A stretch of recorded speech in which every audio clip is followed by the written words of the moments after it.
Hello and welcome to personal finance bulletin money time. मैं हूं आपके साथ मीनू शर्मा और इस बुलेटिन में मैं आपको बताऊंगी आपकी जेब और जिंदगी पर असर डालने वाली पर्सनल फाइनेंस, बिजनेस और पॉलिसी से जुड़ी तमाम बड़ी खबरें। तो चलिए देर किस बात की, फटाफट शुरू करते हैं इस बुलेटिन में खबरों का सिलसिला। अगर आप छोटे डिजिटल ट्रांजैक्शन करते हैं तो ये खबर आपके लिए बहुत ज़रूरी है। कैबिनेट ने भीम यूपीआई के जरिए किए जाने वाले छोटे पर्सन टू मर्चेंट यानी कि P2M ट्रांजैक्शन को बढ़ावा देने के लिए इंसेंटिव स्कीम को अगले वित्त वर्ष तक बढ़ाने की मंजूरी दी है।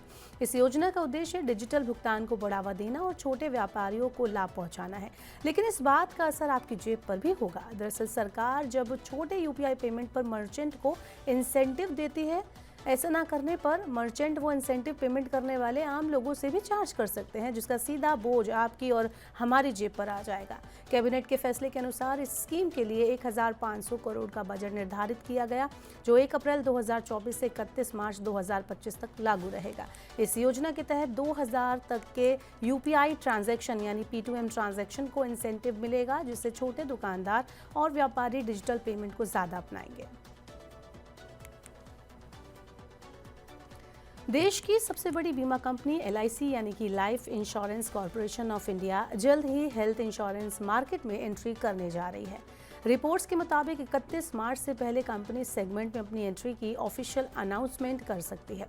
LIC इस नए बिजनेस वेंचर के लिए किसी भी मौजूदा हेल्थ इंश्योरेंस कंपनी का अधिग्रहण करने की योजना बना रही है, जिससे उसे बाजार में तेजी से पकड़ बनाने में मदद मिल सके।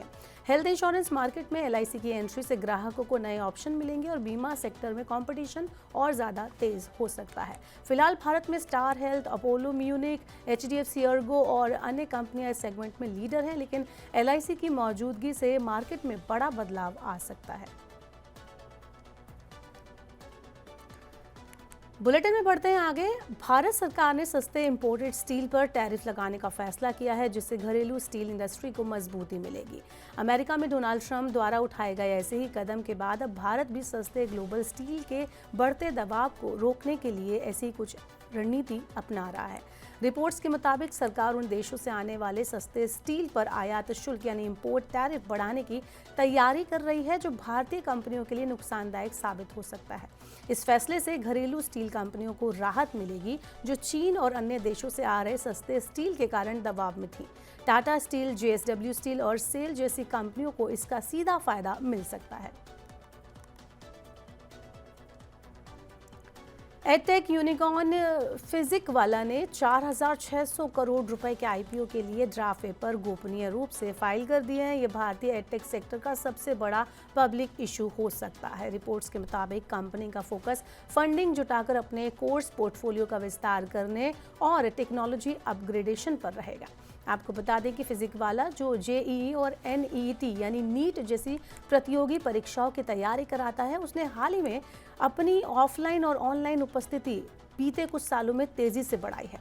IPO से जुटाई गई रकम का इस्तेमाल, आपको अगर बता दें तो इस रकम का इस्तेमाल अपने प्रोडक्ट डेवलपमेंट, इंटरनेशनल एक्सपेंशन और एडटेक इनोवेशन के लिए ये कंपनी करेगी। आपको बता दें कि अभी तक कंपनी की तरफ से IPO को लेकर कोई आधिकारिक घोषणा नहीं हुई है। अब देखना ये होगा कि निवेशक इस IPO को कैसा रिस्पॉन्स देते हैं। खबरों में बढ़ते हैं आगे। मॉर्गन स्टैनली की नई रिपोर्ट के मुताबिक भारत में घटती महंगाई यानी इन्फ्लेशन से RBI को ब्याज दरों में कटौती करने का अवसर मिल सकता है। रिपोर्ट में अनुमान लगाया है कि RBI वित्त वर्ष 2025-26 में कुल 75 बेसिस पॉइंट का रेट कट कर सकती है, जिससे कर्ज की लागत घटेगी और आर्थिक ग्रोथ को सपोर्ट मिलेगी।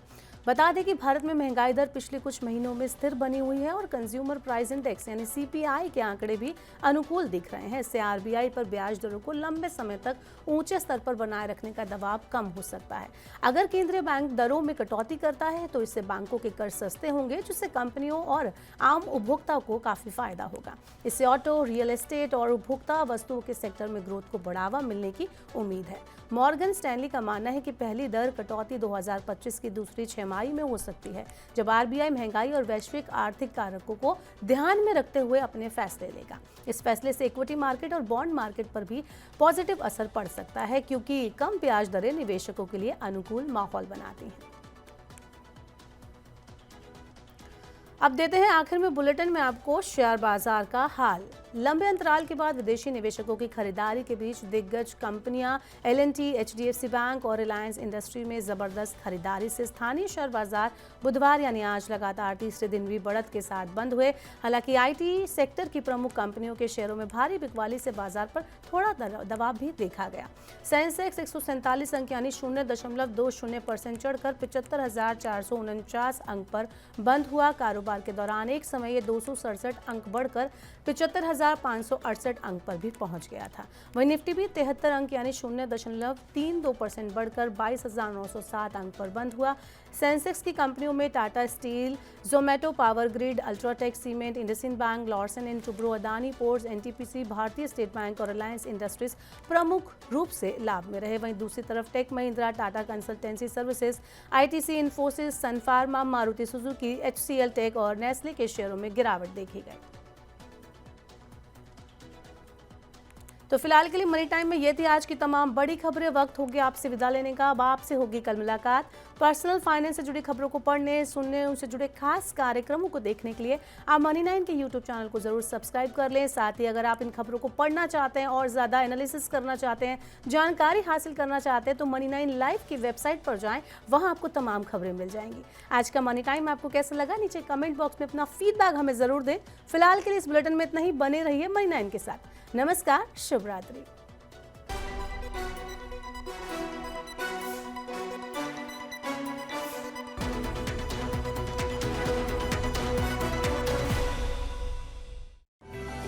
इस सिप से तो नींद टूटती है, लेकिन केवल जागना नहीं, आगे भी तो बढ़ना है।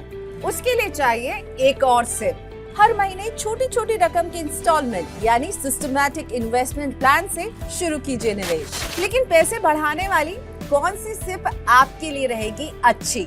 म्यूचुअल फंड सिप से जुड़े हर सवाल का जवाब मेरी सिप मेरा सवाल। सोमवार से शुक्रवार 4 बजे मिलेंगे हम सिर्फ मनी 9 पर।